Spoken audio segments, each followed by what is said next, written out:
Everybody, it's Mike from the Mike Wagner Show, powered by SockWeb Studios, brought to you by official sponsor of the Mike Wagner Show, international warring author Mia Molson Missing, available on Amazon, coming soon, Missing 2 by Mia Molson on Amazon. Double the suspense, double the fun. Check it out on Amazon. Also brought to you by Illumniptical, think tank of the future. The Sweet Psalmist by Serena Wagner, based on the life of King David on Amazon. Keyword Sweet Psalmist Serena Wagner and High 10 Music. Check out the latest at high10music.com.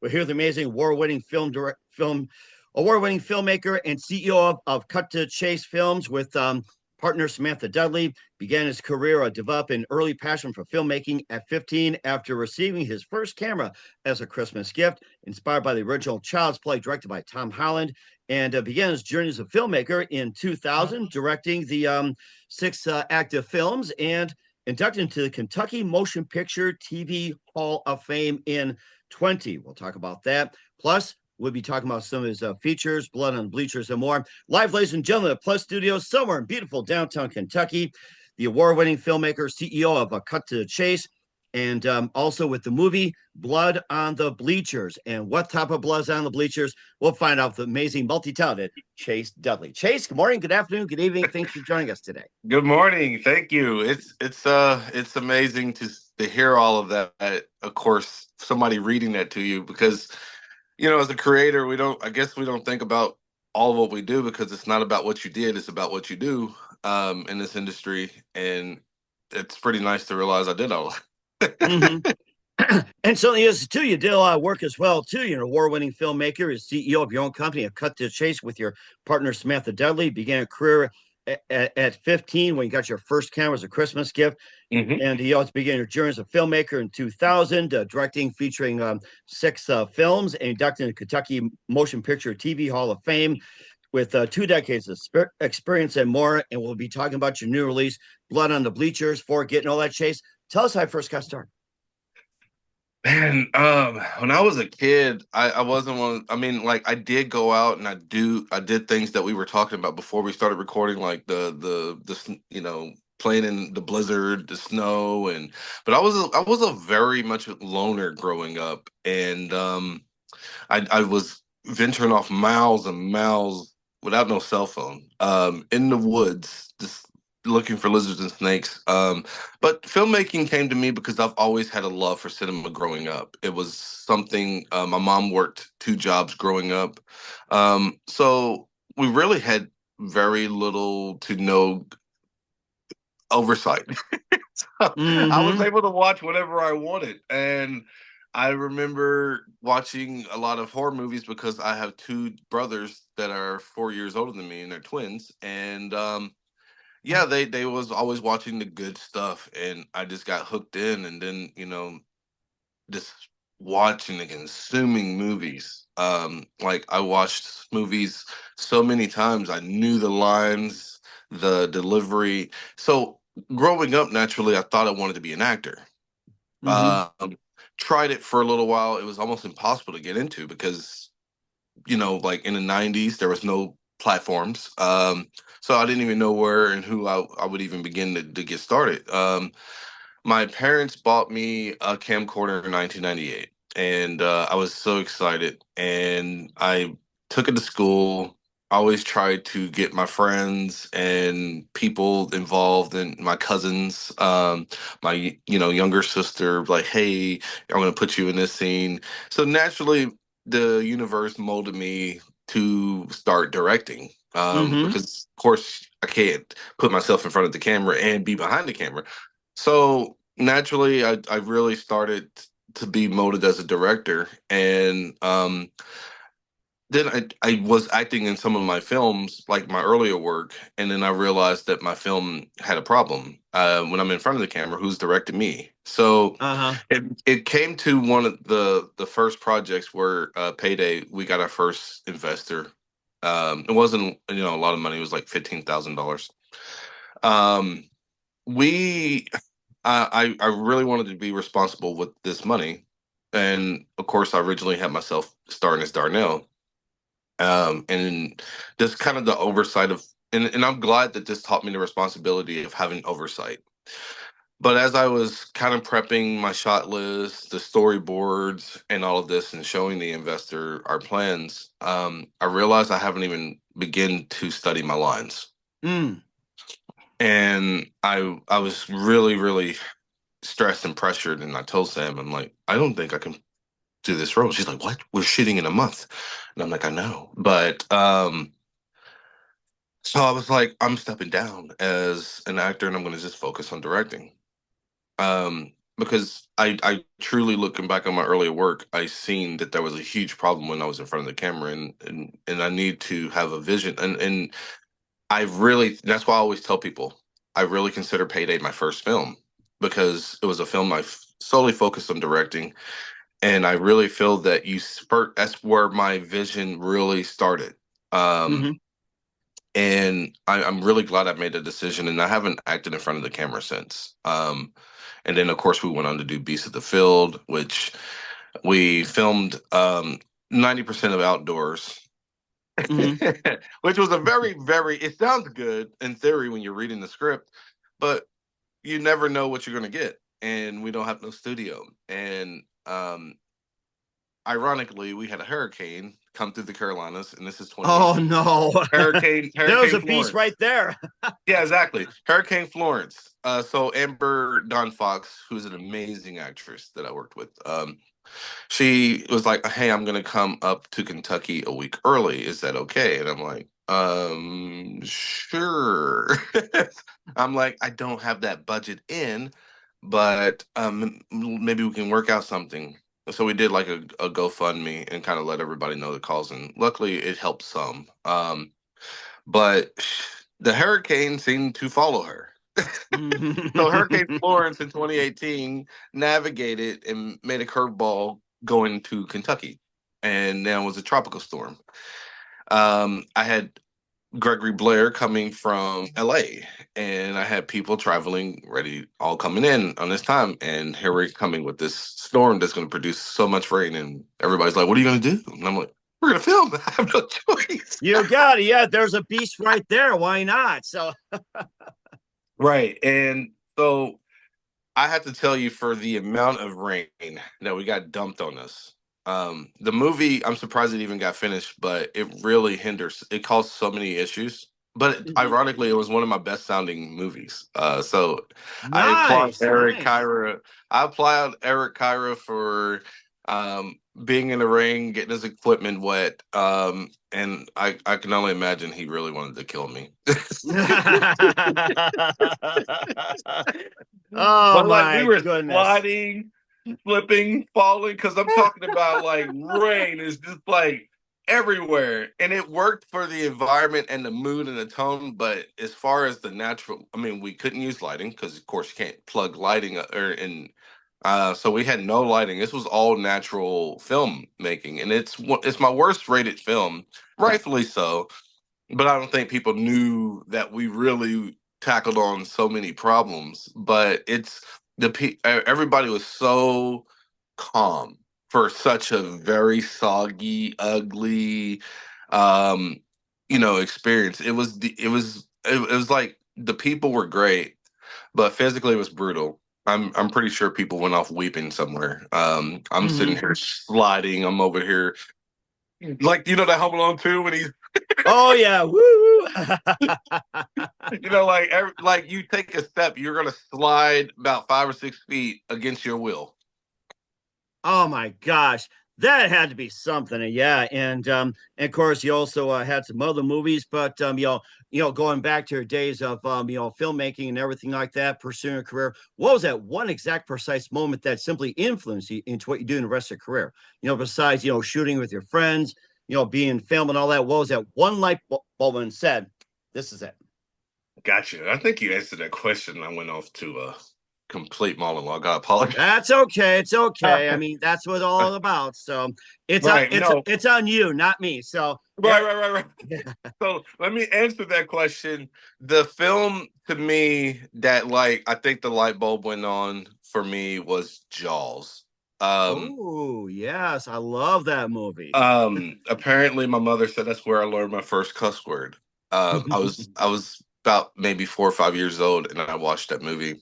And apparently, when the shark grabs the little boy, apparently I blurted out, "Oh, and Or chomp. yeah." And my mom tells me that story all the time. Another huge influence for me was A Nightmare on Elm Street. Oh yeah, the Freddy Krueger Oh movies. my God. Like, see, that movie messed with me sleep wise. And we had this really creepy tub. After I seen Nightmare on Elm Street and Freddy tried to, take her under the tub, I would not take a bath. So my Really? mother had to call relatives to pin me down in the tub. And I can vividly remember this as a kid, them trying to take me in a tub, and I'm over here jerking away. There's like five or six people like holding me down, and you would think that I'm like, I got an exorcism. I couldn't imagine what neighbors had to think. Um, like looking back on this, because of course I was screaming to the top of my lungs, but I was convinced Freddy's in that tub. Freddy's gonna pull me down, and that's it. And yeah, I still remember that vividly because I think I still have relatives that don't speak to me now because of that incident as a Oh kid. no. Well, yeah, blame it on It Freddie. We'll went. do that. Blame it on Freddie. So, although Robert Englund wasn't part of it, blame it on Freddie. I guess you could just say that. And besides, with Jaws, Nightmare on Elm Street, and some of the others, who are some of your favorite actors and producers and directors you grew up with? Who are some of your Man, favorites growing up? actor wise, growing up, it was definitely Samuel Jackson, Tom Hanks, Denzel Washington, Leonardo DiCaprio, Gary Oldman, um, Christian Bale. Them growing up just really had, but it was definitely Tom Hanks and Denzel Washington growing up in the 80s and the 90s, of just seeing their career from Glory to, Philadelphia, to A Devil in a Blue Dress, to, Forrest Gump. Just so many, really. I just love character actors. That is Mm-hmm. my favorite group of actors, is to seeing people get completely lost and molded into a character. And that's why, as I gotten older, I'll have to say Gary Oldman is on the top of that list as far as just getting so lost into a character where he's unrecognizable. And it took me years to learn that he did and he was in Hannibal, and he did all like costume and that performance. I did not know for a million. I didn't know for like at least a decade it was Gary Oldman. He really gets so lost into his role. As far as actresses, I would have to say, Angela Bassett. Um, why did that name just go blank? Charlize Theron. Yeah, Charlize Theron. I think that was one of the Amazon movies or something. I'm trying to remember which one.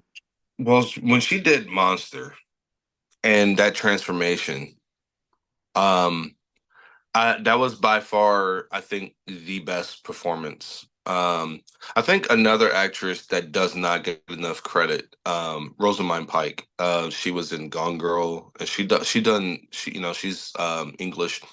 She's done so many good movies and delivers so many amazing performances. Natalie Portman is also one of those actresses that I think does so many good roles, and she really gets so embedded into those into the character she's playing. Really fascinated watching her get lost in her performances. Directors, Steven Spielberg is at the tip of that iceberg for me, because my favorite movies growing up: Jurassic Park, Jaws, Schindler's List. E.T. He's really like set the standard of the filmmaker I want to be. I want to tackle so many diverse stories, and this man has done things that, like you have to read his name. You're like, wow, he did that. Like The Color Purple. It's Oh like, yeah, that was a classic. And he even that's a classic, like The Color Purple, and it's like, man, he really told an amazing black story, and like he really does his research, and you would have never realized that he'd done that. And that's why, again, I don't really care what color you are. Skin tone does not culture. Like he culturally told a beautiful black story, and I don't think he get enough roses for that. That's why I always advocate. I don't care what color you are.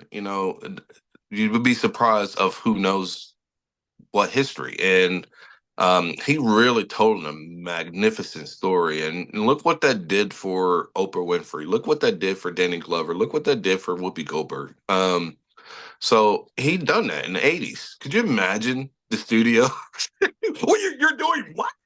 Oh yeah, and of course, like with George Lucas, he had some controversy by buying Star all this Wars. land up in Montana, but for tax purposes. But it turned out he cranked out some great movies over there, and that sparked a lot of people to move to Montana, get away from the high tax of Hollywood, little space, and get Mm, some land in Montana tax free, and they're able to come to shoots and everything like that. They can fly and whatever else. absolutely.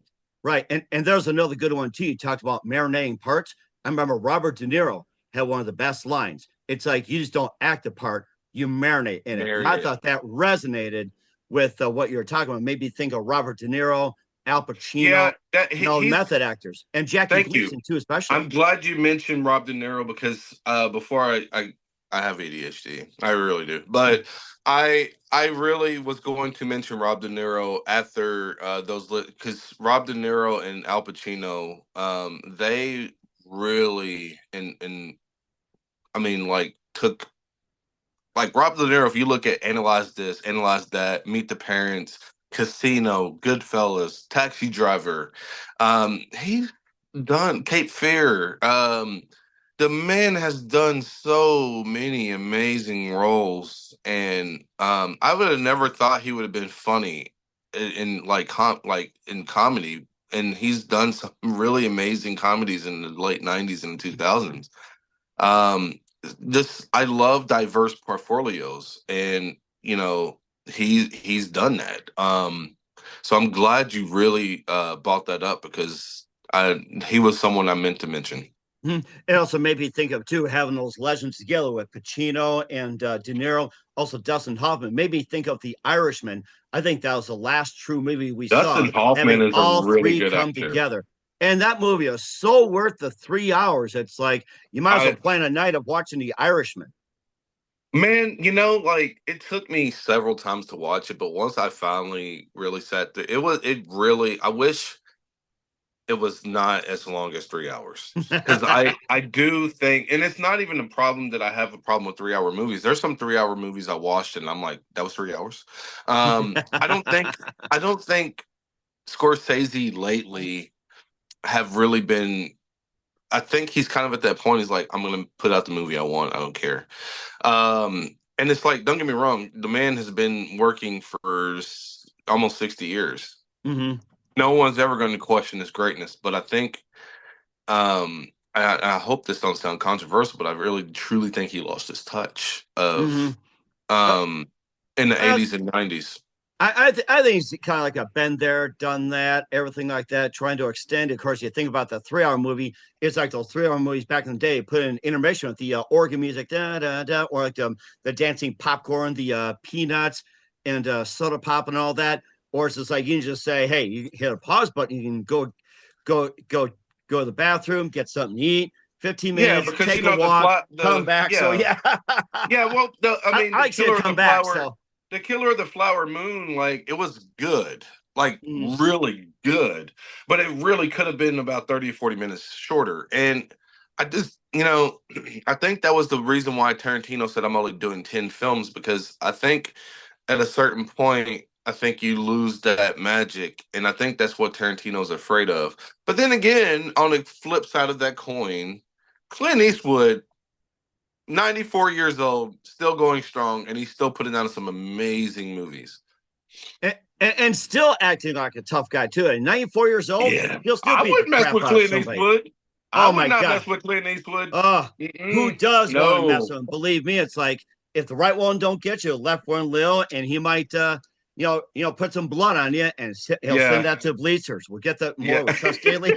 But first of all, before we get experience more blood in Bleachers. You are listening to the Mike Wagner Show at the MikeWagnerShow.com. It's powered by Sonic Web Studios. Visit online at SonicWebStudios.com for all your needs. Look at a professional website without breaking a budget. Sonic Web Studios is the answer. Sonic Web Studios offers fast, affordable custom web designs that blow the competition away. Call today, 1-800-303-3960. That's 1-800-303-3960. Or email to support@SonicWebStudios.com. Mention the Mike Wagner Show. Get 20% off your first project. Sonic Web Studios. Take your image to the next level. Also, time to give official shout out to our official sponsor of the Mike Wagner Show, international warring author Mia Molson-Zia. If you love fast-paced mysteries, you'll love Missing by Mia Molson-Zia, available on Amazon and paperback and ebook. Missing is fast-paced and intriguing with an unforgettable twist. It takes place in 4 countries, 2 strangers, 1 target, where truth is illusion and those who love you to first go missing. It's available on Amazon and paperback and ebook. Missing by Mia Molson-Zia has gotten great reviews. And Evil and endorsed by Howard celebrities, including Joanna Cassidy, Forrest Riley, and Eminem. So grab your copy today for it goes Missing by Mia Molson-Zia, available on Amazon. Coming soon to Amazon, Missing 2 by Mia Molson-Zia. Double the suspense, double the fun. Check it out on Amazon. Also brought to you by Elum Mythical, think tank of the future. Bring scientists and engineers together from all over the world, creating a method to construct a renewable generator. This unique product operates on a closed loop system, generating more energy internally that needs to function. The extra electricity can be used to run everything from homes, power grids, phones, laptops. The power source is renewable, highly scalable, most importantly, self-regenerating. Visit Facebook.com/ELUMMythical. That's ELUNIPTICAL today. Also, the Mike Wagner Show is brought to you by Sweet Psalms by Serena Wagner, based on the life of King David, including 30 exquisite paintings in David's Psalms. The Sweet Psalms gives a new perspective of David through the Psalms he wrote and his time as a shepherd growing up. Plus, it's complicated, turbulent relationship with King Saul. It's a story of love, betrayal, repentance, hope, and more. Check it out. Sweet Psalms by Serena Wagner on Amazon. Keyword Sweet Psalms, Serena Wagner. Also brought to you by High 10 Music, featuring smash hit Baby Comeback. New music coming soon. Check it out, high10music.com. Also, support the Mike Wagner Show on Anchor FM, PayPal, the MikeWagnerShow.com. Tickets with you on any mobile device, 40 podcast platforms, over 100 countries. Subscribe to us on Facebook, LinkedIn, Instagram, Twitter, TikTok, Spotify, iHeart, Spreaker, and more for great gift ideas, T-shirts, pop sockets, throw pillows, tote bags, hoodies. Amazon.com. Check out the Mike Wagner Show podcast 24/7, 365 for great gift ideas. Amazon.com/Mia Molson-Zia. Great books, merchandise. Check it out today.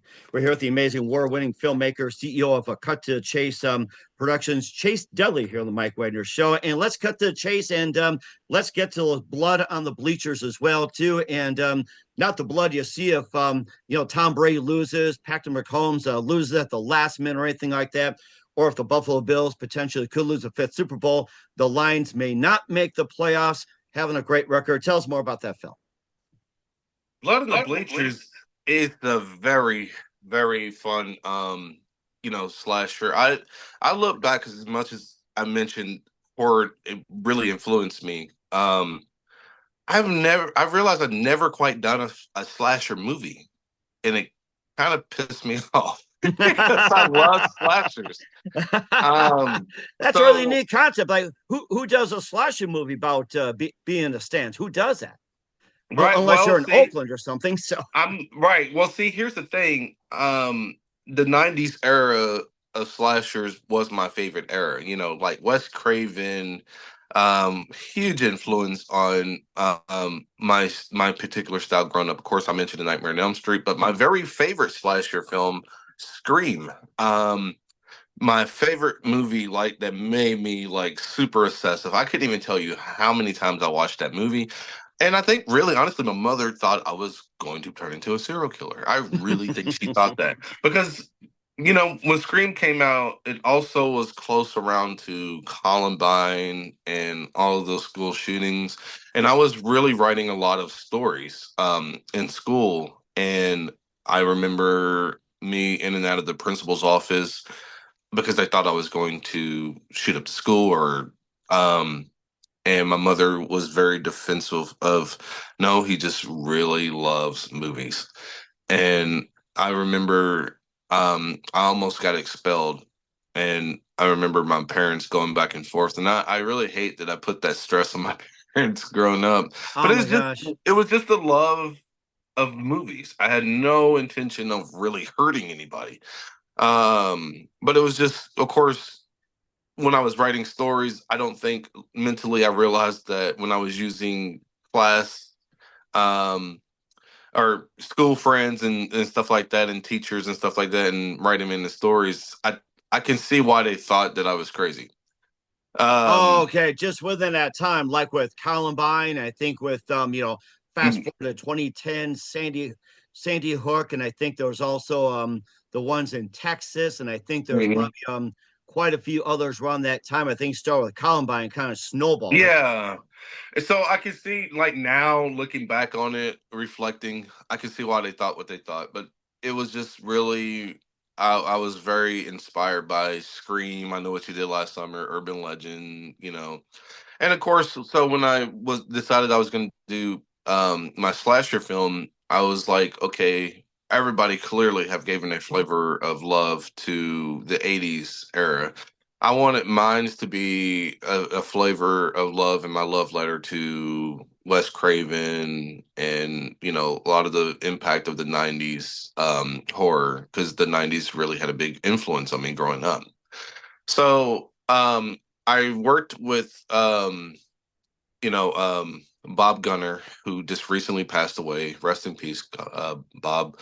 Um, I told him my pitch, and he came up with something so amazing. And he brought on his writer team, Adrian Miller, and they both wrote a fantastic '90s slasher that took place in a high school. And I could not believe we actually got a high school to let us film a bloody slasher film that 20 plus kills in it, and they were so open to what we wanted to do. So we got to use the gym, we got to use the football field, we got to use so many amazing moments. And um yeah, and I worked with Donnie Drum, who built the costume for head to toe. We made 3 replicas for the movie. Sean Thompson, who played my stunt guy, who was behind a mask, and just seeing this come to life, it was so intimidating. So we got to get amazing talent. We got Leonore Sheffo, who was from the original Scream. She was a cheerleader that was the only person that made Sydney cry. Um, and she was so amazing to work with. We also got Lisa Wilcox from A Nightmare on Elm Street 4 and 5, and I told her my Yes, stories of yes, working one for of the best in the business. She was on my show. One of the best in the business. Lisa. Is so down to earth. It was a master class just hearing her talk about like her experience. And this, I tell you, I've worked with a lot of people in this industry, but she's probably one of the top people I think that loves her fan base. Like, she loves she's very grateful. And we mentioned that earlier about grateful and gratitude. She's very grateful to be where she's at. Hmm. Um so getting her involved was super, super amazing. I wanted it to center around the teenagers. And I was like, what if it's kind of this urban legend of this serial killer that's been killing teachers, but it's also kind of like this urban legend myth, but they got to tackle on this assignment in class to see if all of this is true. And Okay. then and then of course the killer comes and start picking them off one by one, and it comes amazing. And I bought Ariana Harris back. We just filmed a movie a year before that, Broken Innocence, that is now streaming. It just was released in October, and it's doing phenomenal in streaming. We also won 16 major awards across the world. We won in India, we won in Berlin, we won in Nice.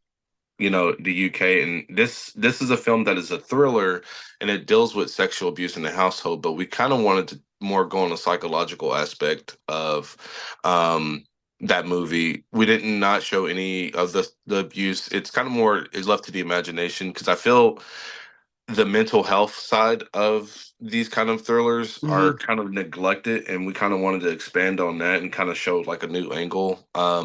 Anyway, long story short, Ariana Harris was so good in that movie. I was like, I have to bring her back for another movie. And she's kind of like the Jamie Lee Curtis, Sydney, of the film.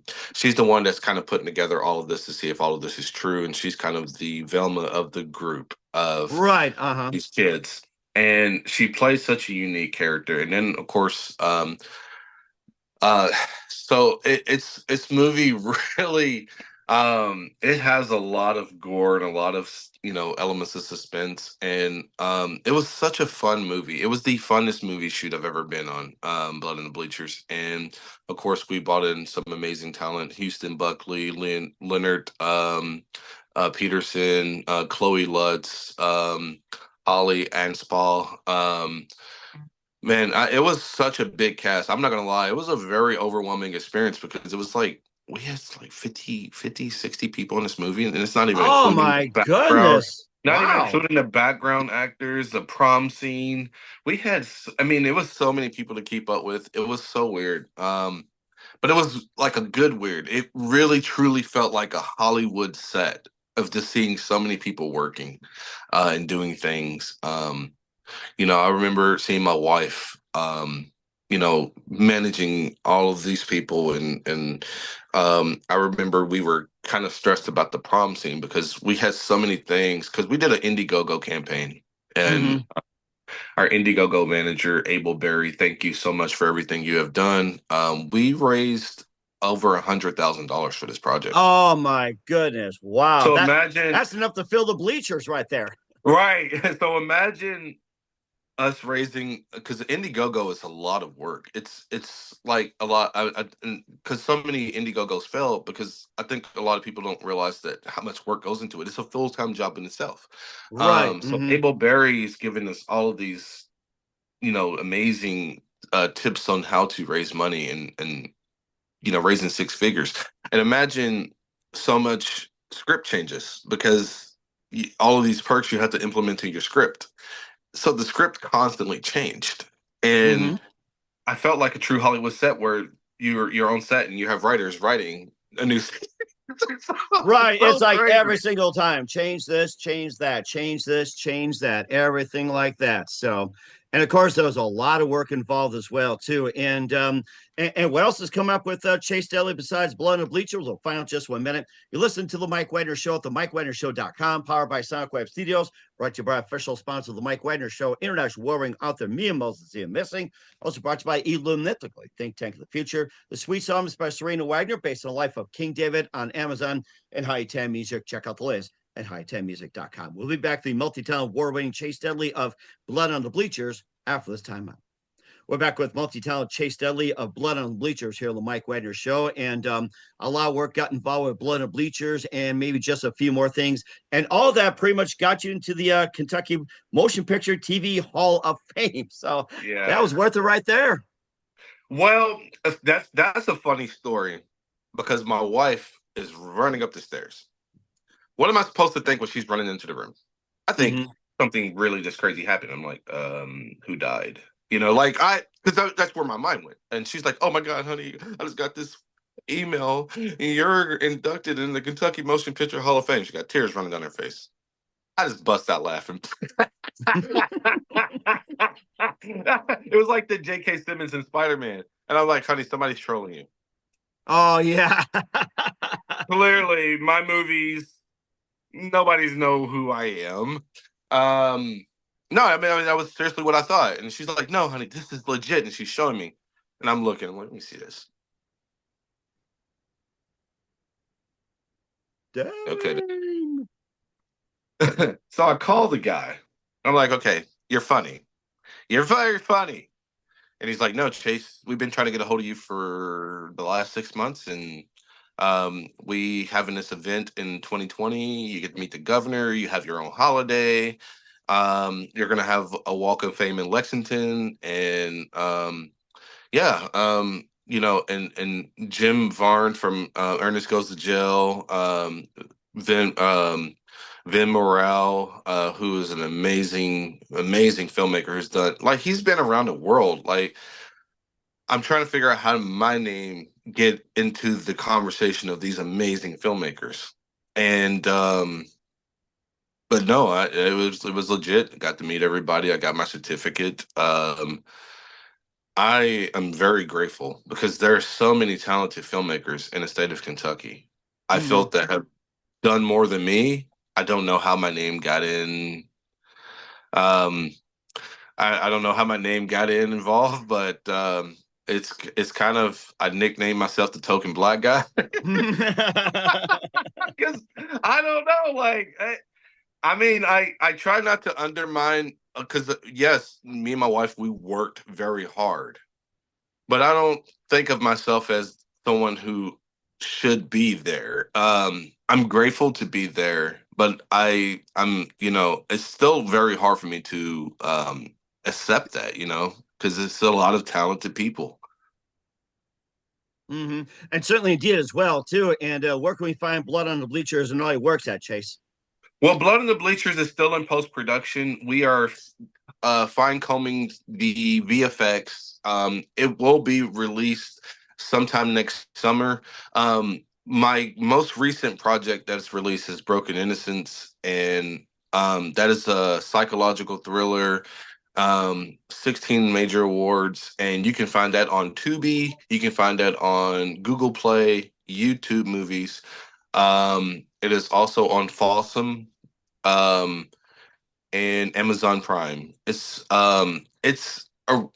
here and there around the world. Like people in Australia has been watching it, people in Nigeria, the UK. But then there's some countries like Canada. They said it's not there. I don't know. So it's so weird where it pops up and where it's not. But I'm very happy with Broken Innocence. It is. I felt it's the film that really put me on the path where Blood in the Bleachers. We raised over 57,000 on the Indiegogo on that film. Um, and it was my first award. I mean, it was like my very first major award, multi-award winning film. Me and Ariana Harris won like maybe 3 or 4 awards. My cinematographer won awards. My sound engineer, my stunt coordinator, and that is such an amazing experience. Hmm. And that has to be as well too a Broken Incense. We heard the Melted Town Chase Dudley on the Mike Wagner Show coming up at Blood on the Bleachers. And what else can we expect from you in 2025 and beyond, Chase? Well, 2025, I am going to be working on my first action film, The Desperate, and Okay. I'm very, very excited about that. It is a very um, adventurous, but also like deal with organized crime, such as organ harvesting, and this young married couple who have the worst luck are kind of put in this situation where they do something very desperate, and now they owe the cartel money, the cartel loads of money, and now they have like a certain amount of time to pay that back, and hence Mm. they're desperate. They do so many bad decisions, but it's kind of like Uncut Gems with Adam Sandler, where you realize this man is way in over his head, and he goes in to continue to make worse decisions, and you're just like, oh god, I can't watch this guy just continue to make these bad decisions.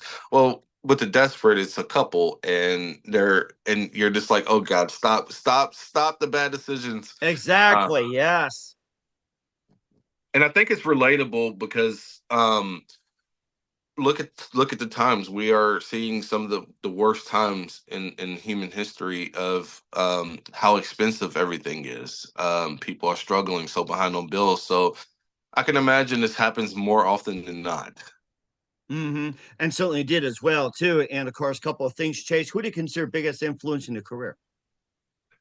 Biggest influence in my career is I can't name one, but I can name three: Steven Spielberg, um, Quentin Tarantino, and James Cameron. Certainly the three best in the business. And what's the best advice you can give to anybody at this point? Perseverance. Just keep going, man. You're gonna get rejected a lot, but don't look at rejection as the end. I have learned the universe blesses you with one door closed, another door will open, and if you can't get a door to open, kick the door down. Don't take no for an answer, because some of the longevity filmmakers have been told no so many times. Look up famous failures. There's some of the most amazing people, successful people who ever had some of the biggest failures. And don't let failure stop you. Failure is part of success. And that's a really good way to look at it as well, too. We're the multi-talented Chase Dudley of soon to be Blood on the Bleachers here on the Mike Wagner Show. Chase, a very big thank you for your time. You've been absolutely Thank you fantastic. Learned a so lot. much. Looking Thank you forward so to. much. I know I rambled a lot. That's okay. You know what? You're really passionate. You're really about passion what I you really do. love filmmaking, man. And plus, the thing is, we're looking for having soon. Just keep us up to date and keep in touch and everything. And once again, what's your website? How do people contact you? Where can people purchase or check out your works? Well, we have a website, and it is sorry, I don't. My wife handles the business, but it is cut to the chase merch dot square site, and I'm mostly on Facebook. My Instagram is really blowing up, so I've been trying to utilize Instagram more, but Facebook is where my biggest activity goes. I have 131,000 followers. I had to create a second account because of course just so much networking and so many amazing people. So Chase Dudley, look me up there. That's where you would get the fastest response for me on. We'll certainly check that out as well, too. Once again, Chase, a very big thank you for your time. You've been absolutely fantastic. Learned a lot. Looking forward to having you again soon. Keep us up to date. Keep in touch. Love having you back. We wish you all the best. And Chase, you definitely have a great future ahead of you. Thank you so much.